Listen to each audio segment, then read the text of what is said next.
자,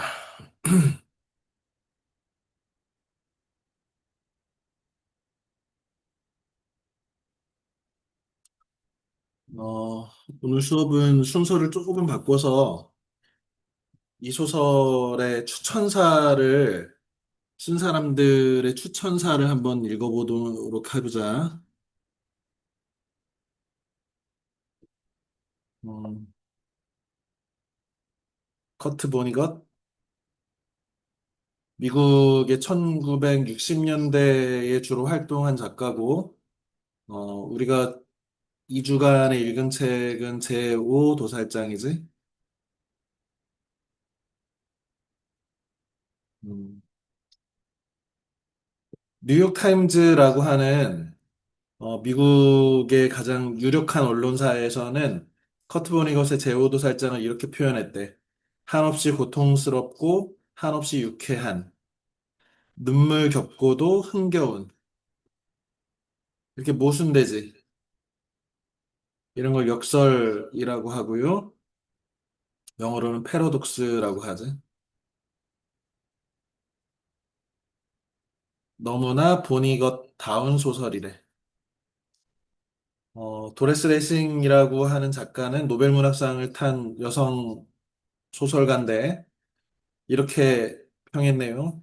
너무나 특별하다. 본 이것은 우리를 위해 우리를 둘러싼 풍경의 지도를 만들고 우리가 잘 아는 장소에 이름을 붙여준 작가다. 어, 역시 노벨문학상을 탄 소설가답게 아주 비유적으로 표현했는데 우리가 잘 아는 장소에 이름을 붙였다라고 하는 것은 의미를 어, 이제 덧붙임, 의미를 부여한 뭐 이런 의미겠지? 무라카미 하루키도 평을 썼네요. 지난 시간에도 선생님이 얘기했지만 무라카미 하루키가 여러 지면에서 커트 보니것이 자신의 소설에 아주 지대한 영향을 끼쳤다라고 몇 차례 얘기를 했습니다. 여기도 뭐 그런 취지의 글이네요. 음, 우리나라에서 가장 유명한 일본 작가 현재 살아있는 일본 작가가 누구냐 그러면 무라카미 하루키일 거고, 무라카미 하루키도 해마다 노벨 문학상 후보에 아주 높은 순위에 올라서 매해 일본 사람들이 하루키가 노벨상을 타길 기원하고 뭐 그러고 있죠. 나에게 프로티건과 보니것은 실로 거대한 존재였다. 그들을 알고 있었기에 나다운 소설을 쓸 수 있게 됐다. 두 사람이 없었다면 아마 자기 소설은 없었을 거래. 음, 선생님 출판사에서 이렇게 이게 문예출판사 버전일 텐데 2009년 뉴스위크라고 하는 언론사에서 역대 세계 명저 100권 안에도 이 책은 들어가야 된다. 그리고 타임이라고 하는 뭐 세계적인 매거진이지 100대 영문 소설 20세기에 그다음에 뭐 미국 수능이라고 하는 SAT의 추천 도서다 뭐 이렇게 돼 있네요. 해설을 한번 읽어봅시다. 풍자는 웃음이 담겨 있는데 그 안에 비판이 담겨 있는 것을 우리는 풍자라고 해. 이 풍이라고 하는 것은 이 노래를 가리키는 말이고 자라고 하는 것은 칼로 누군가를 찌르는 찌를 자자야. 그래서 풍자다 그러면 노래로서 사람을 찌르는 거야. 그래서 웃긴데 그 안에 어떤 것에 대한 비판이 담겨 있을 때 풍자라고 합니다. 블랙 유머의 대가 커트 보니것의 대표작 제5 도살장이 뭐 출간됐대. 제5 도살장은 제2차 세계대전의 드레스덴 폭격. 지난주 수업 시간에 선생님이 이 드레스덴 폭격이 왜 의미 있는 사건인가에 대해서 설명을 했지요. 연합군이 물론 나치 독일이 히틀러가 잘못했지. 전쟁을 일으키고 수많은 사람들을 학살하고 이런 잘못을 저질렀지만 연합군이 다 이긴 전쟁에서 독일의 드레스덴이라고 하는 곳에 어, 폭격을 민간인 포함해서 폭격을 해서 하루아침에 단 하루에 13만 명이라고 하는 사람이 사망한 사건이 드레스덴 폭격이라고 했죠. 이 커트 보니것이 이 드레스덴 폭격에서 살아남은 목격자잖아. 자신이 이 본 드레스덴 폭격을 그대로 자기 문학으로 소화시켜서 이런 블랙 유머, 웃기긴 한데 웃고 나면 되게 씁쓸한 이런 작품을 만든 거죠. 시간과 시간 사이를 떠돌며 여행하는 중국 빌리 필그램의 이야기는 얼핏 보면 허무맹랑하긴 하다. 그러나 유쾌하고 황당한 이야기 뒤에는 인간에 대한 희망과 정교하게 계산된 아이러니라는 것은 반어란 얘긴데, 반어는 일반적으로 뭐 이렇게 속마음과 반대로 나타내는 거 있잖아. 지각한 학생한테 너 왜 이렇게 빨리 왔니? 이렇게 하는 게 이제 반어인데, 일반적으로 아이러니라고 하면, 어, 아까 얘기한 패러독스 역설하고 이 모순돼서 되게, 부조리해 보이는 어떤 내용들을, 우리는 아이러니라고 하죠.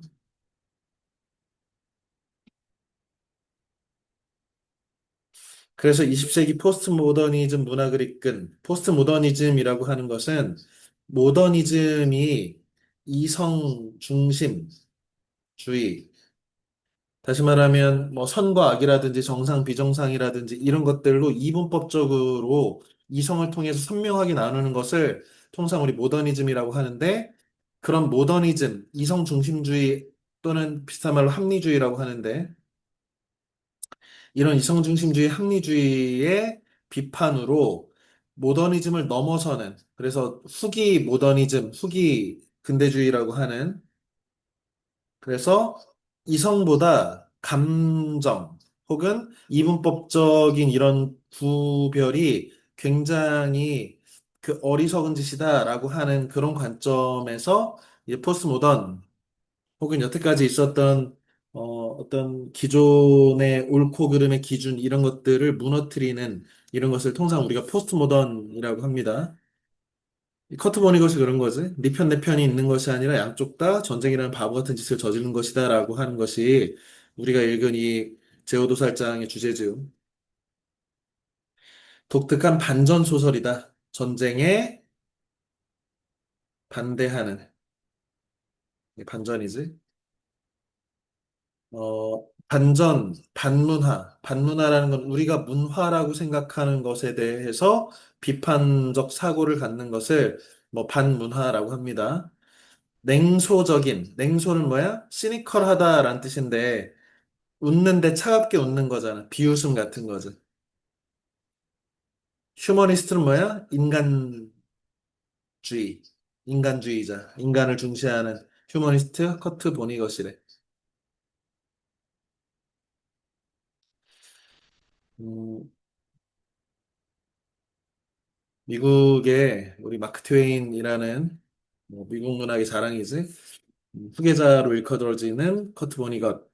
그는 미국 포스트모더니즘 문학을 이끌고 60년대, 통상 우리 1968년 뭐 베트남 전쟁에 반대하고 하는 그런 분위기, 히피라든지 뭐 이런 것들, 60년대 반전 운동과 반문화 흐름을 대표하는 작가다. 메타픽션 기법과 독특 뭐 날카롭고 통렬한 독설은 그 뭐 이렇게 독한 말 하는 거지, 욕하는 거지. 사회를 비판한 그의 작품은 시대를 풍미하며 많은 독자들에게 사랑을 받았다. 이런 유명한 작가들한테 영감을 준 작가다. 커트 버니것은 기계문명, 시간여행, 외계인 같은 소재를 주요 사용하며 장르의 경계를 허물었고, 그렇지, 순수 소설이냐, 아니면 이런 장르 소설, SF냐의 경계를 허문 작가지. 스스로도 현대를 사는 작가가 기계 문명에 무지하다면 그게 오히려 이상한 일이라고 말했다. 여기 나와 있지만 커트 버니것의 아버지는 MIT, 뭐 미국의 가장 유명한 공대지요. 출신 건축가였고, 형도 과학자고, 본인 역시 코넬 대학의 생화학을 전공했지. 우리 지난주에 선생님이 설명했지만 우리 그 커트 버니것의 또 다른 대표작인 고양이 요람이라고 하는 작품을 자신의 석사 학위 논문으로 제출한 특이한 이력이 있고 그 논문이 또 통과된 것도 특이하지요. 기계공학 공부한 사람이어서 이렇게 SF를 다루고 과학기술을 다루는데 되게 익숙한 사람이라는 걸 알 수 있습니다.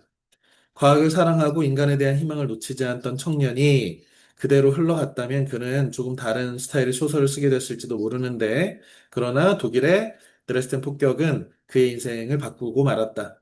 제2차 세계대전에 보니것은 미 육군으로 참전했고, 미군은 그 전쟁에 승리했고, 승전국의 군인이었어. 그런데 독일이 항복 선언했을 때 그는 폐허가 되어버린 드레스덴에서 산처럼 쌓인 시체를 옮기고 있었다.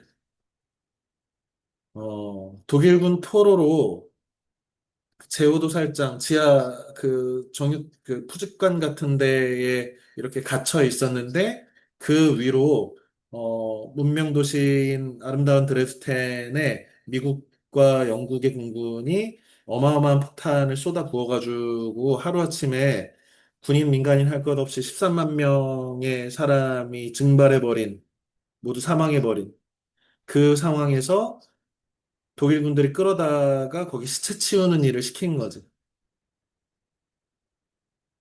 웃을 수도 울 수도 없는 상황이잖아. 아군이 만든 지옥에서 죽어버린 적국 사람들을 수습하던 시간. 이런 것이 뭐야? 아이러니하고 부조리한 거지.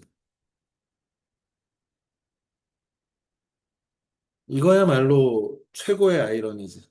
아군이 만든 우리나라 군인이 멀쩡한 문명도시 하나를 지옥으로 만들어 버렸어. 그랬더니 나는 그 적군의 포로로 잡혀 있다가 죽어버린 적국 사람들의 시신을 수습하라는 명령이 주어진 거야.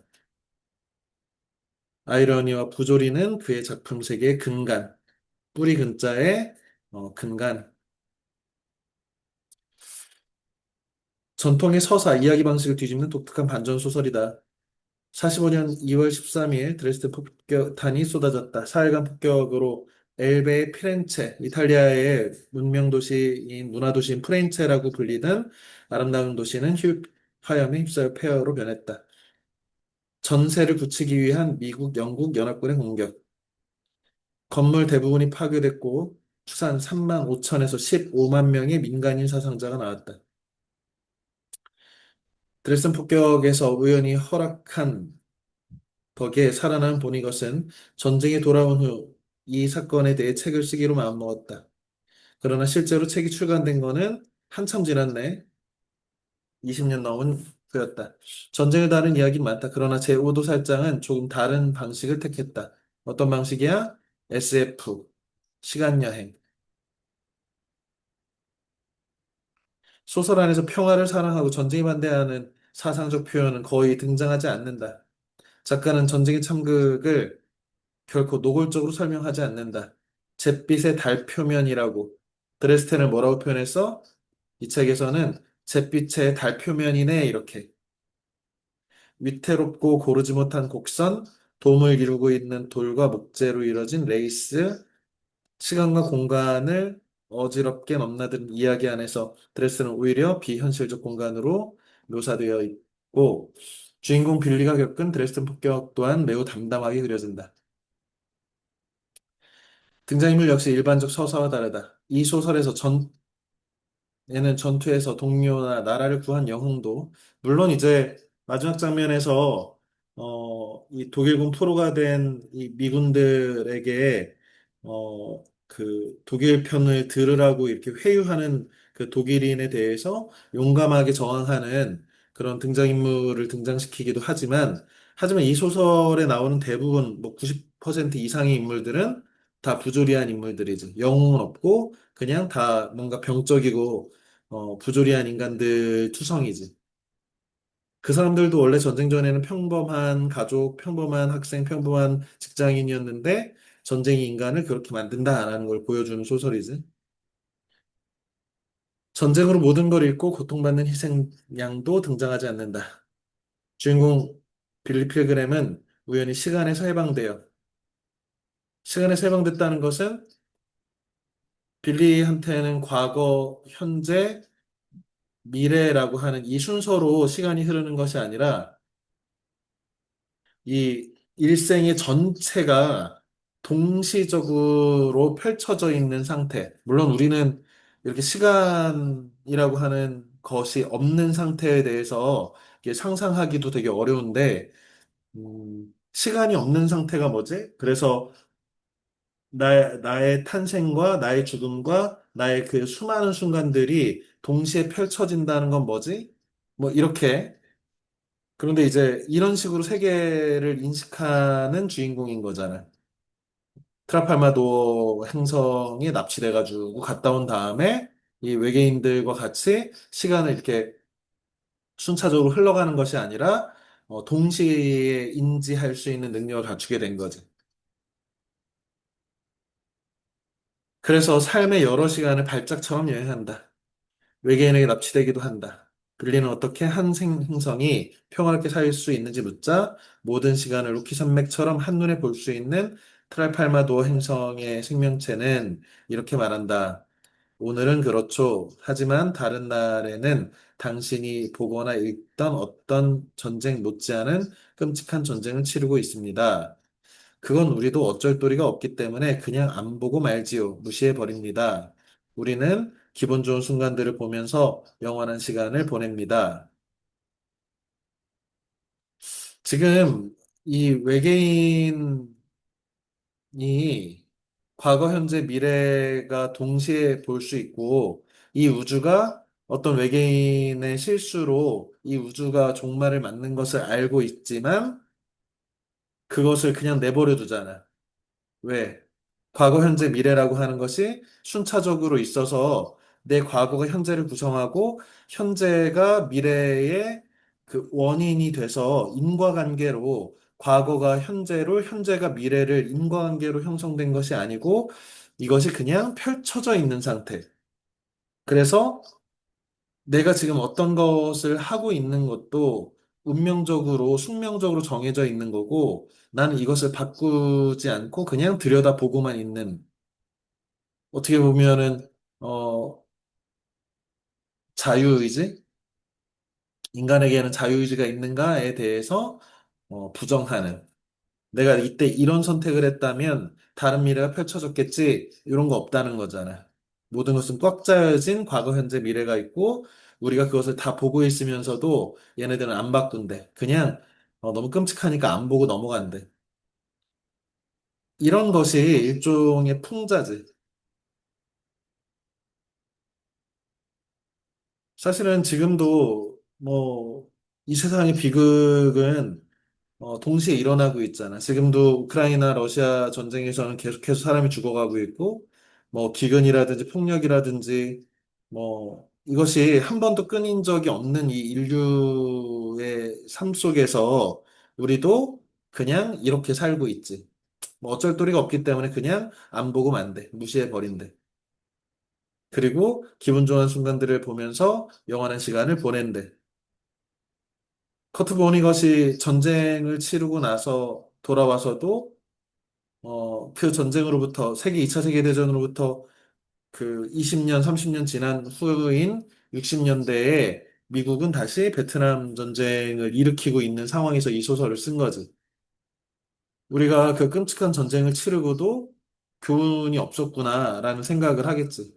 그러면서 이렇게 트라팔마도어라고 하는 가상의 생명체가 하는 말, 사실은 뭐야? 우리 인간들이 하는 말과 다를 바가 없는 거지.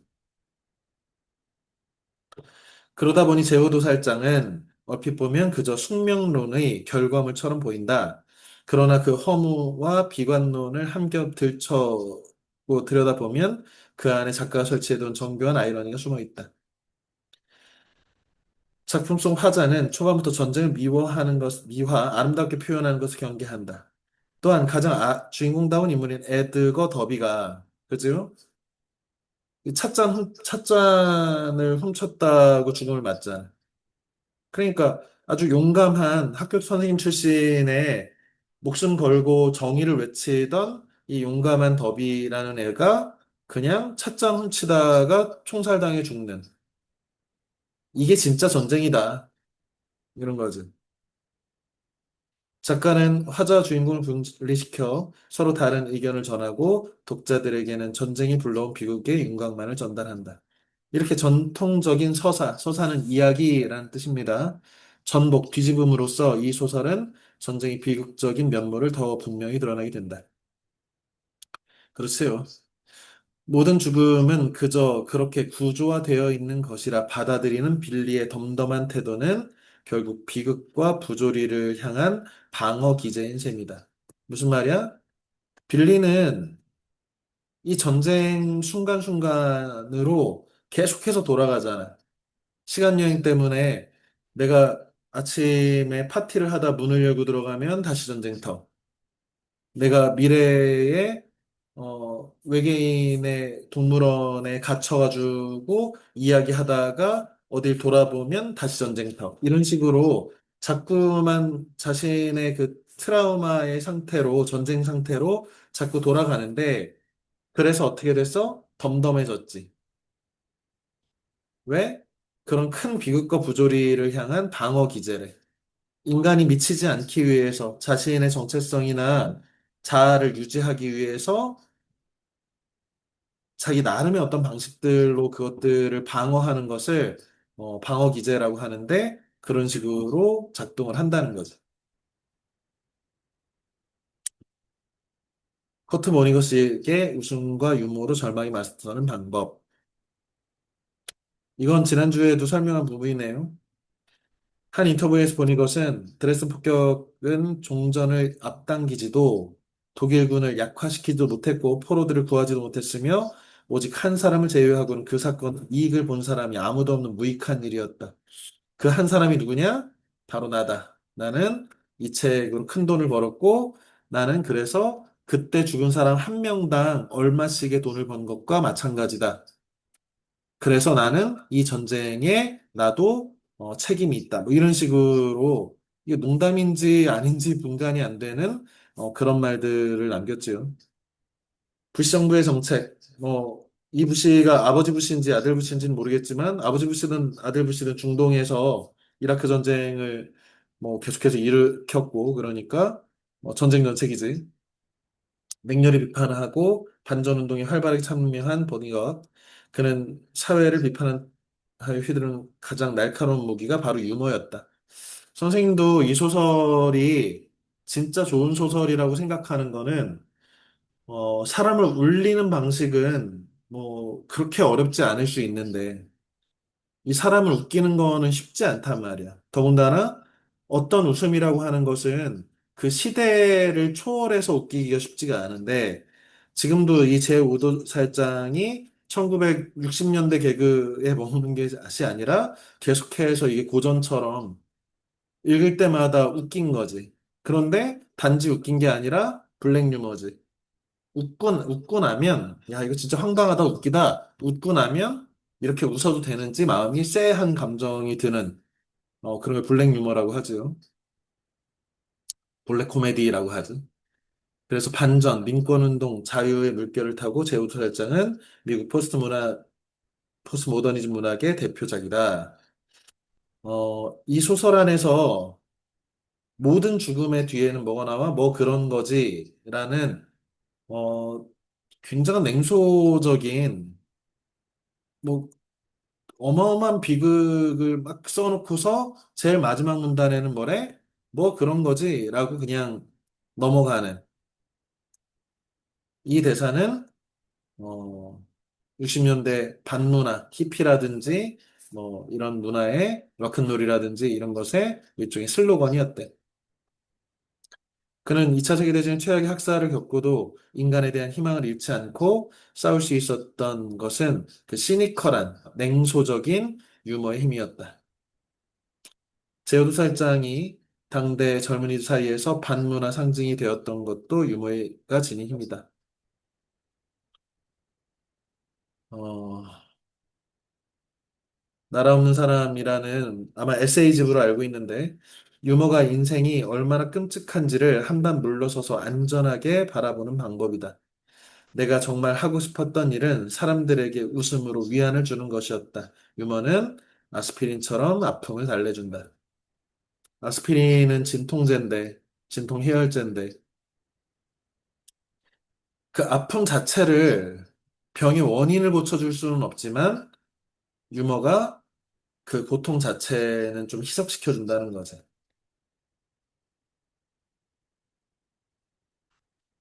어,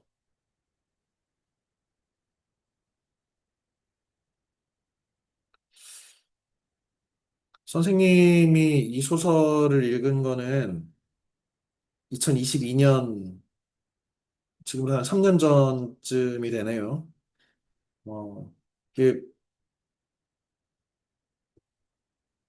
선생님이 볼 때 이 전체 소설에, 어, 뭐, 가장 인상 깊은 한 단락을 소개하자면 이 부분인데, 너희도 읽은 학생들은 알겠지만, 어, 이 소설에는 그 기독교에 대한 어떤 냉소라든지, 기독교에 대한 풍자가 계속 들어있는데, 이것은 아마 미국 사람들이 대부분이 기독교인들이고, 어, 구약성서나 신약성서, 특히 예수님의 이야기에 되게 익숙하기 때문에 이런 농담들을 이렇게 한 것 같아.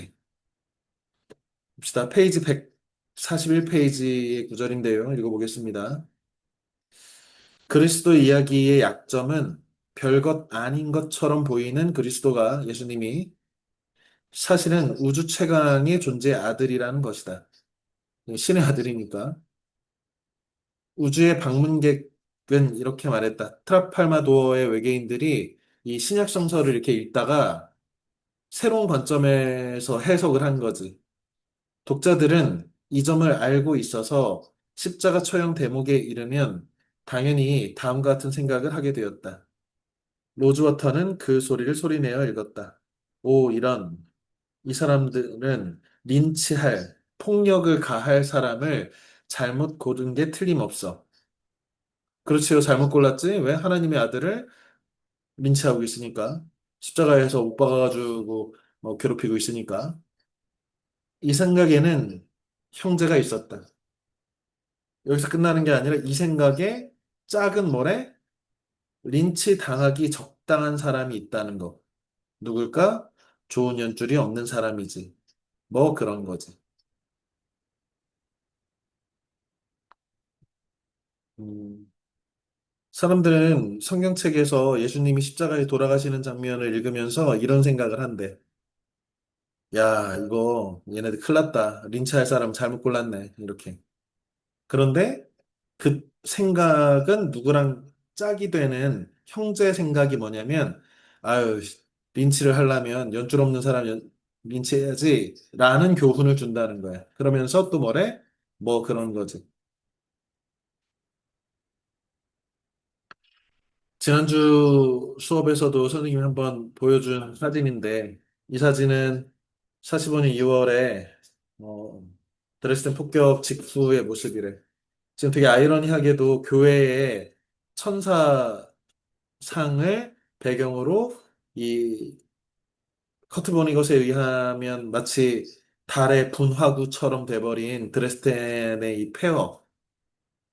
우리가 대충 봐도 이게 도시인지 뭔지 알아볼 수 없는 무슨 유적인가? 근데 전날까지도 여기는 15만 명의 민간인들이 자신의 각자의 삶들을 살고 있었잖아요. 그런데 하루아침에 달의 분화구가 돼버렸죠. 저 홀로 무사한 드레스덴 천사는 무엇을 외면하고 있나라는 코멘트를 달아놨습니다.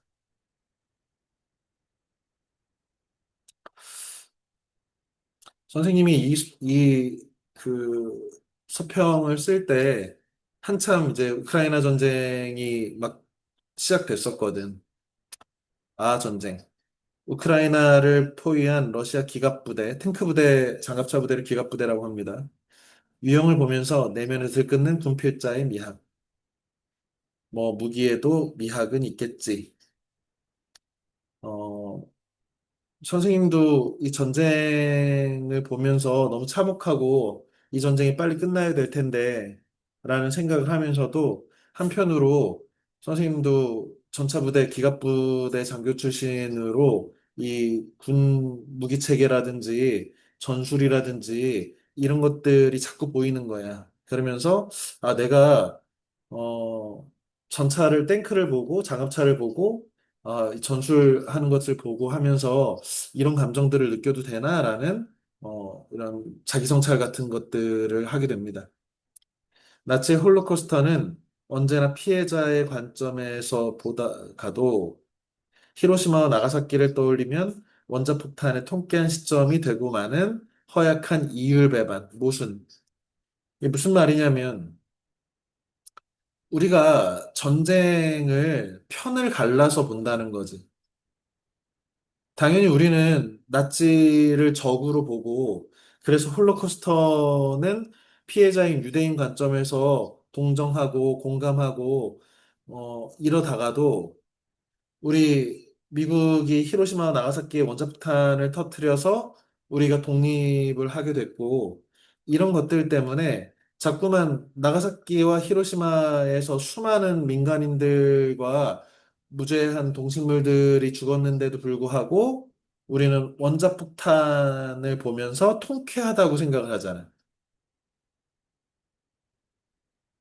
이런 것들을 잘 보여주는 게 커트 버니것의 이 소설이지. 드레스덴 폭격은 누가 누구를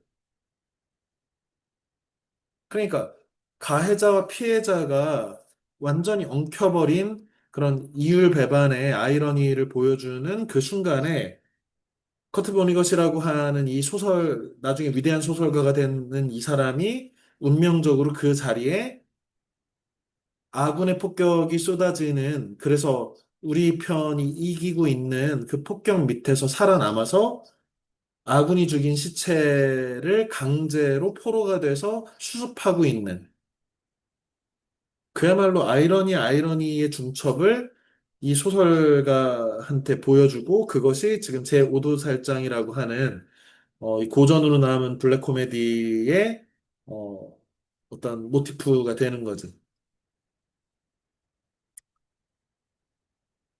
선생님이 이 군사학을 공부할 때, 이 클라우제비츠라고 하는 사람의 전쟁론이라는, 책이 고전인데, 전쟁은 여러 정치적 수단의 하나다라고 이제 첫 문장에서 가르치거든. 실제 그러한가? 우리가 정치의 수단으로 전쟁이라는 것을 가정하고, 그리고 전쟁이라는 것이 진짜 우리 삶에 되게 중요한, 뭐 군인들 중요한 일을 하는 거는 맞지. 숭고한 일을 하는 건 맞고. 그런데, 그럼에도 불구하고 전쟁은 일어나지 말아야 할 인간이 할 수 있는 가장 잔인하고 어리석은 일이라는 점은 또 다를 것도 뭐 동시에 그렇잖아. 선생님도 장교 제복 입으면서 이게 아름다운 제복일수록, 명예로운 수위가 될 거다. 뭐 이렇게 맨날 가르치거든. 그래서 언제든지 국가와 공동체를 위해서 목숨을 바칠 준비를 하도록 계속 훈련받고 그런 마음들을 갖게 교육을 하는데 사실은 어, 돌이켜 보면 그때 그 선배들이란 사람들도 20대 중반에 지금 선생님 나이에 보면은 그냥 귀여운 대학생 뭐 혹은 젊은 장교들인데 음, 지들도 모르면서 베트남전에서 전공을 강의하던 퇴역 장교의 슬라이드 속에서 전쟁의 공으로 기록된 시체들. 선생님도 이제 전쟁과 관련된 그 훈련을 받고 또 그 과거의 전투 경험을 하셨던 분들, 퇴역 장교들이 와서 자신들이 전투를 설명하고 그러면서 특히 이제 베트남 전쟁 때그 본인들이 활약한 그 사진들을 어떻게 전쟁을 했는지를 보여주는데, 음, 보기가 되게 힘들지, 그런 사진들이. 더군다나 얼마 전에도 이제, 이런 것들이 자꾸 밝혀지고 있는데 베트남에서 한국군 민간인 학살. 지금도 우리 전쟁 기념관에 가면 베트남에서 한국군 대장이 자신들의 부하들한테 한 명의 100명의 베트콩 적군을 놓치는 한이 있어도 한 명의 민간인이라도 다치지 않게 해라라고 하는 유명한 문구를 이렇게 써놨단 말이야. 근데 아이러니하게도 어제 선생님이 뉴스 이렇게 검색을 하다 보니까 베트남에서 한국군에 의해서 학살 피해를 당한 그 이 피해자 유가족들이 그 사진 밑에서 이렇게 손가락질을 하고 있는 그런 그 보도를 봤단 말이야. 신문 기사를. 이것이 아이러니지. 우리는 베트남 전쟁에 대해서 반성할 것은 없는지, 그냥 전쟁이었는지, 그런 전쟁 중에 이러한 일이 아니었냐는 우리 형도 거기서 죽었다고 항변하는 신짜오 신짜오에서 아버지가 이런 캐릭터지. 같이 읽은 소설이네요. 신짜오 신짜오는. 이러다 다 죽어. 아니면 전쟁 억제를 위한 무력. 이런 것이 되게 아이러니지. 우리가 전쟁을 준비하지 않으면 현실적으로 전쟁을 막을 방법이 없잖아.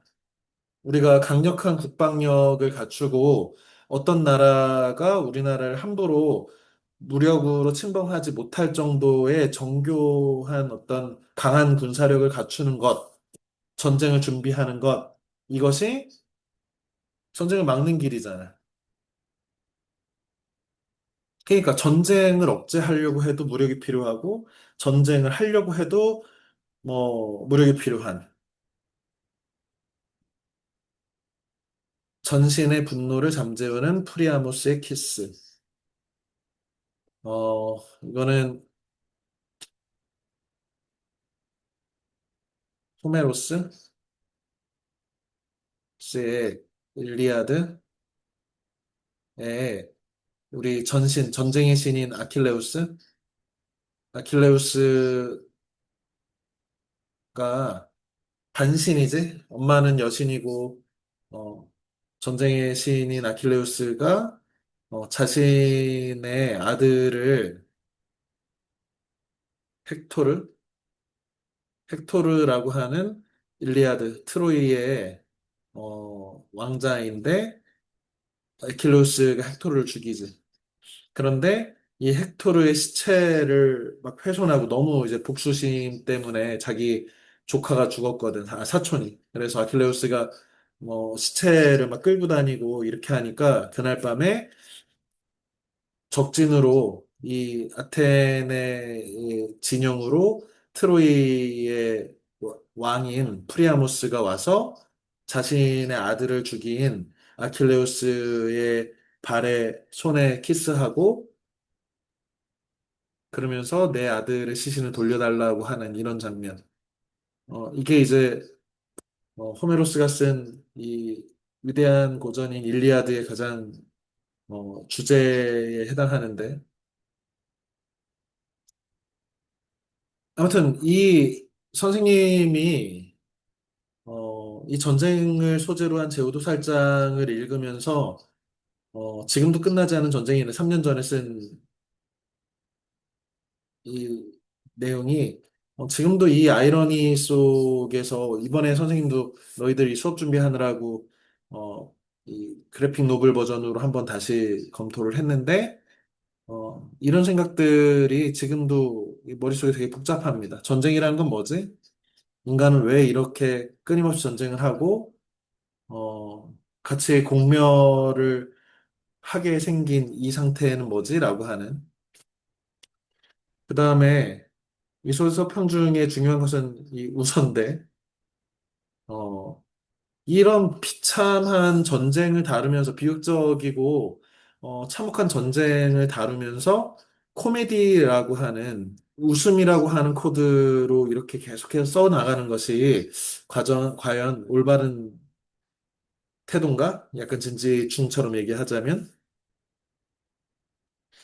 땡, 희로애락의 감정이 아직 발현되지 않은 것을 중이라고 하고, 감정이 발현돼 적절히 맞아들 때 그것을 화라고 한다.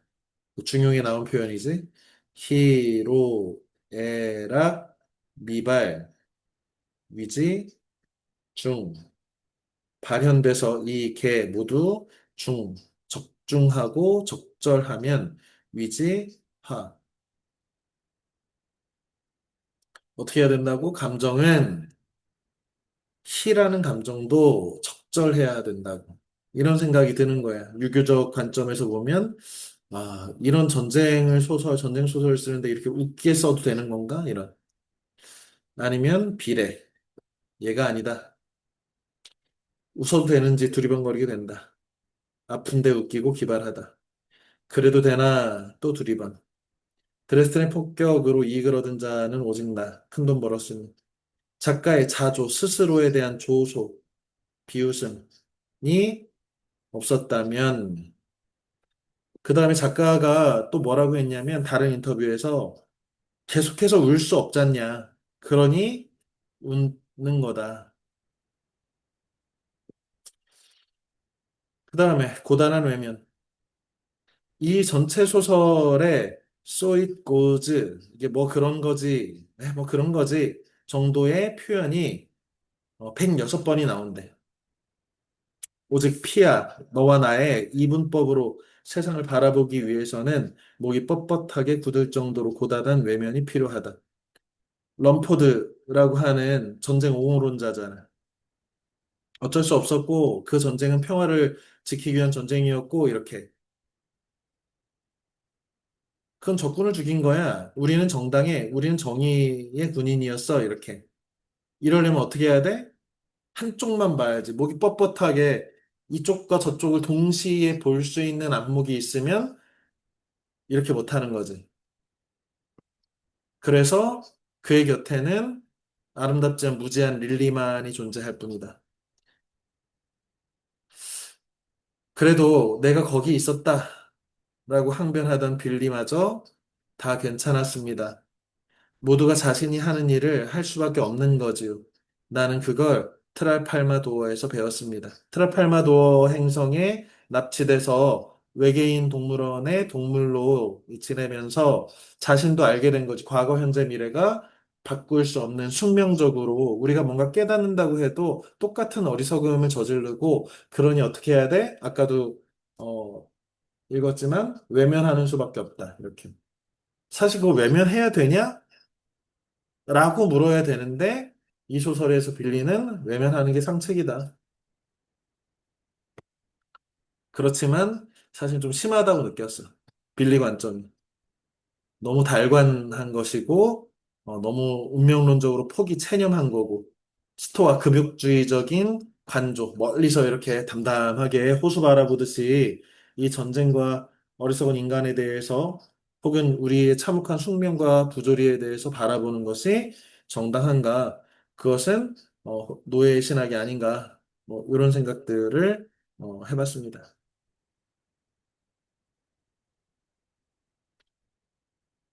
음, 이 책의 인상 깊은 부분들 중에 몇 개를 더 소개를 하고 정리를 합시다. 44페이지에 트라팔마 도어인은 주범 시체를 볼 때 죽은 사람이 그 특정 순간에 나쁜 상태에 처했으며 그 사람이 다른 많은 순간에는 괜찮다고 생각한다. 그러니까 이 소설의 가장 특이한 관점이 과거, 현재, 미래라고 하는 시간이라고 하는 것은 실체가 아니고 인간이 갖고 있는 지구인만의 착각이다. 그래서 마치 이 과거, 현재, 미래가 없는 것, 시간으로부터 그 해방된 존재인 트라팔마 도어인의 관점에서 보면 어떤 사람의 시체는 우리가 볼 때는 이 사람이 과거, 현재, 미래가 이제 됐고 이제 이 사람은 끝이 났대 이렇게 보는 게 아니라 아, 어떤 순간에 얘는 주검 시체가 되지. 하지만 나머지는 다 살아 있었고 수많은 괜찮은 순간에 집중해서 보면 지금의 저 죽음은 뭐 그런 거지. 이렇게. 이런 관점이 가능하다는 거잖아. 뭐가 없으면 과거, 현재, 미래가 없으면. 그런데 사실은 우리는 과거, 현재, 미래, 시간으로부터 독립된 존재가 아니잖아. 이렇게 볼 수가 없는 거잖아.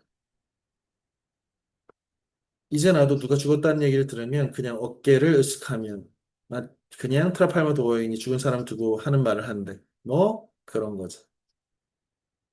그러니까 이 부분하고 지금 선생님이 지난주에도 설명한 이 부분이 사실은 아이러니란 말이야. 모순되는 이율배반을 걸면서 우리한테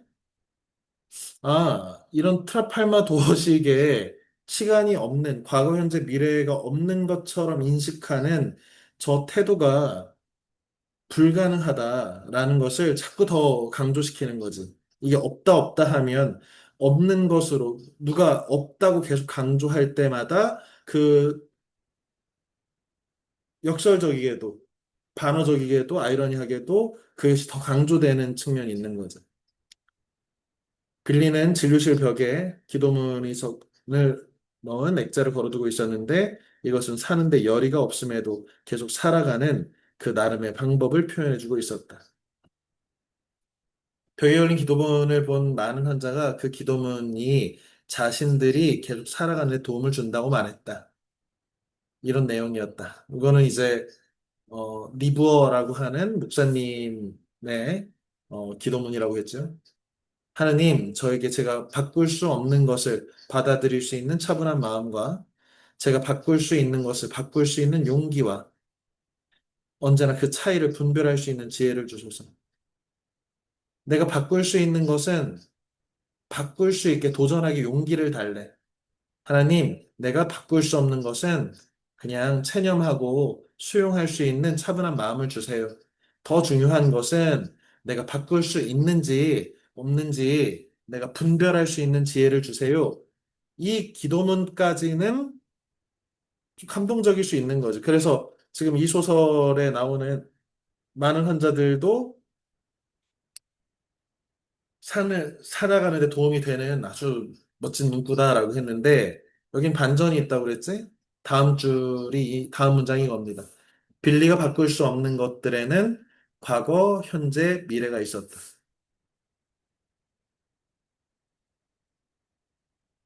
그러니까 우리에게 과거, 현재, 미래 빼고는 아무것도 없잖아. 어떤 우리의 모든 것은 과거, 현재, 미래에 속해 있는 거지. 그러니까 이 차이를 분별할 수 있는 지혜를 달라고 하나님한테 말할 필요가 없는 거지. 왜? 바꿀 수 있는 것은 하나도 없으니까. 바꿀 수 있는 것 하나도 없다면 바꿀 수 있는 것을 바꿀 용기도 필요 없고 우리에게는 뭐만 필요해? 받아들이는 차분한 마음이지. 앞에서 선생님이 얘기했지만 스토아 학파라고 하는 이 금욕주의로 번역하는 이 제논의 스토아 학파들은 통상 이제 로마의 우리 로마 제국의 철학이라고 하는 이 스토아 철학에서는 세계는 다 확정되어 있고 이것들은 마치 연극의 대본처럼 꽉 짜여져 가지고 바뀔 수 없는 운명 속에서 우리는 하루하루 그 운명을 이렇게 맞아들이는 것뿐이래. 자유의지나 선택이나 이런 여지는 다 착각이고 우리가 정한 모든 것은 운명이 한번 과거에 최초의 운동으로 결정돼 있기 때문에 그 나머지는 우리가 어떤 자유의지로 뭔 선택한다고 하는 건 역시도 그냥 다 운명이고 숙명이고 결정돼 있는 그런 거일 뿐이다. 라고 세상을 받아들이는 게 스토아파의 철학이지. 그럼 어떻게 되겠어? 담담해지겠지.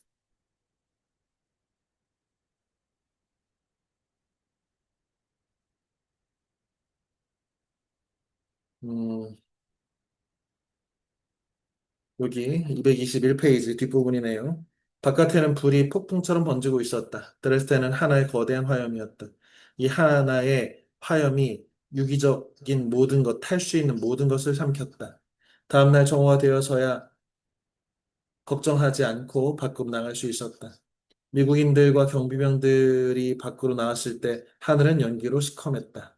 해는 약이 바짝 오른 작은 핀대가리였다.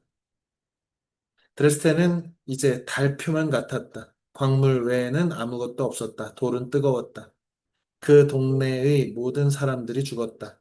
뭐 그런 거지. 음, 선생님이 이 제오도살장을 너희들한테 읽자고 했는데, 이 제오도살장 자체가 좀 너희가 애써서 읽으면 좀 읽을만 하지만 너무 어려울 수 있는데, 좀 쉬운 버전으로 이 과거, 현재, 미래에 대한, 어, 인간의 시간이라고 하는 이 관념이, 추상적 관념이 보편적인, 범우주적인 보편성은 아니다. 다시 말해서, 어, 우리 말고 어떤 외계인이 존재한다면 그 외계인은 과거, 현재, 미래라고 하는 것을 이렇게 우리처럼 순차적으로 지나가는 것으로 현재만 인지하고 사는 어떤 것으로 느끼지 않은 존재가 있을 수도 있다라고 하는 그 아이디어를 바탕으로 이 테드 창이라고 하는 대만계 미국인인데 이 사람도 아마 구글인가 다니던 그 MIT 아마 출신의 이 공학자일 텐데 당신 인생의 이야기에 어, 이 소설은 좀 읽어보면 도움이 많이 되는 소설일 겁니다. 진짜 잘 쓴 소설이고 어, 아마 영화로 본 친구들도 있을 텐데 원제는 이 얼라이벌이라고 하는 뭐 도착 뭐 이런 거지. 우리나라 버전으로는 컨택트, 접속, 뭐, 이렇게 번역된 이 영화가 지금, 좀 전에 얘기한 테드 창의 당신 인생의 이야기를 영화화 한 건데, 여기 나와 있는 이 과학자가, 언어학자가 이 외계인의 이 문자를, 그 외계인 언어를 해독하면서 그들의 언어를 배우다 보니까 그들의 사고를 이해하게 되고, 그래서 이들처럼 과거, 현재, 미래가 동시에 그 존재하는 그런 사고를 갖게 됐는데, 뭐 스포를 좀 하자면, 미래에 나타나는 비극이 자신을 엄청 괴롭고 힘들게 할 것인 것을 알면서도 나의 선택을 바꾸지 않고 차분히 그 참혹한 그 순간, 사랑하는 사람을 떠나보내야 되는 그 참혹한 순간이, 어, 어떤 이 인과관계에 의해서 이루어지는 것을 뻔히 알면서도 걸어가는, 차분하게 걸어가서 그 일을 하나하나 해내는 그런 장면을 보여주는데, SF 라고 해서 가벼운 주제를 좀 다루고 신기한 외계인도 나오고 화면도 굉장히 좀 볼거리가 많은 영화임에도 굉장히 묵직한 철학을 던지고 있단 말이야. 그러니까 우리 오이디푸스 왕으로부터 고대 비극이 정해진 운명으로부터 인간은 그 비극적 운명으로부터 인간은 벗어나려고 하지만 벗어날 수 없는 그런 그 영웅들의 모습들, 뭐 실프스가 신이 정해놓은 그 형벌 같은 것으로부터 벗어나진 못하지만 그 안에서 자신의 의미를 찾는, 뭐 알베르 까미는 그거를 이제 뭐 반항이라고 한다든지, 오이디푸스 왕도 아버지를 죽이고 엄마랑 결혼해서 애를 낳을 것이라고 하는 참혹한 운명 속에 결국에 자기가 걸어갔지만 그렇지만 신에 순종하고 신의 운명을 따르는 것이 아니라 자신 눈을 찌르고 방랑을 선택하면서 끝까지 반항하는 인간으로 남는 것. 이런 게 이제 비극의 주인공들이란 말이야. 이 컨택트란 영화도 당신 인생 이야기라는 원작도 그런 아주 비극적인 운명 앞에서 그것을 걸어가는 비극의 영웅 서사를 느끼게 할 정도로 굉장히 훌륭한 작품이라고 선생님은 생각하고 본 작품이고, 이것이 아마 이 제오도살장의 과거, 현재, 미래가 동시에 보이는 외계인에 대한 설정이 당연히 테드 창한테 영향을 줬겠지. 그러고 보면, 이 커트 버니것이라고 하는 작가의 제오도살장이 얼마나 중요한 영향력을 끼치고 있는지를 보여준다고 볼 수 있습니다. 어, 다음 시간 소개를 하고 마칠 텐데요. 이 책 한비의 한비자를 앞으로 두 주간에 걸쳐서 읽을 텐데 아마 이 김원중 씨가 번역한 이 선생님이 제시한 이 책은 너무 두껍고 좀 어려울 수도 있어. 그래서 한비자라고 하는 제목의 어떤 버전의 책도 괜찮아. 뭐 청소년을 위한 한비자도 좋고, 뭐 아니면 한비자 만화로 된 것도 좋고, 뭐 아무튼 너희가 읽을 수 있는 수준의 한비자를 두껍지 않아도 되니까 어떤 출판사 상관없이 물론 이 근항아리 버전을 읽는 것을 가장 추천하지만 좀 어려울 수 있으니까 전체의 2분의 1을 읽어서 7월 9일 다음 주 수요일에 어, 동양의 법과 사상, 그리고 중국을 통일한, 한, 그, 통일한 진나라 시황제가, 어, 자기가 죽기 전에 꼭 만나보고 싶다고 얘기한 한비자가 어떤 사상가인지, 얼마나 뛰어난 생각들이, 이 속에 담겨 있는지, 그 다음에 요즘도, TV만 틀면, 법, 불, 귀라고 하는 표현이 자꾸 나오는데, 이게 한비자에 나온 구절이거든. 법은 귀족에게 아첨하지 않는다. 법은 만일 평등하다라고 하는 그런 얘기인데, 사람들은 법부라기를 얘기하지만 실제로 적용되는 것 같지는 않고요. 아무튼, 그래, 한다라는 당위로서 한비자의 법부라기, 이것이 오늘날도 자꾸 뉴스만 틀면 나오는 거죠. 어, 선생님의 계획은 이렇습니다. 동양의 법과 사상, 이 뭔지 한비자를 통해서 보고 현재 우리 사회의 법의 문제들 이런 것들을 현실에 적용한 금태섭이라는 검사 출신 변호사가 지금은 정치인이 돼서 뭐 이렇게 누군가는 좋아하기도 하고 싫어하는 사람도 있는데 이 디케의 눈, 법의 여신의 눈은 왜 가리고 있는지 정의의 여신은 왜 눈을 가리고 있는지 뭐 이것을 모티프로 해서 본인이 검사 시절, 변호사 시절에 겪었던 그 에피소드들, 법과 관련된 에피소드들, 법의 적용들, 뭐 이런 것들을 다룬 책입니다. 그래서 7월 한 달은 동서양의 고전들, 뭐 동양의 고전, 그 다음에 현대 우리 실생활에서 적용되는 어떤 법, 이런 것들을 알아보는 법과 관련된 독서를 계획하고 있습니다. 자, 늦은 시간까지 고생했고요.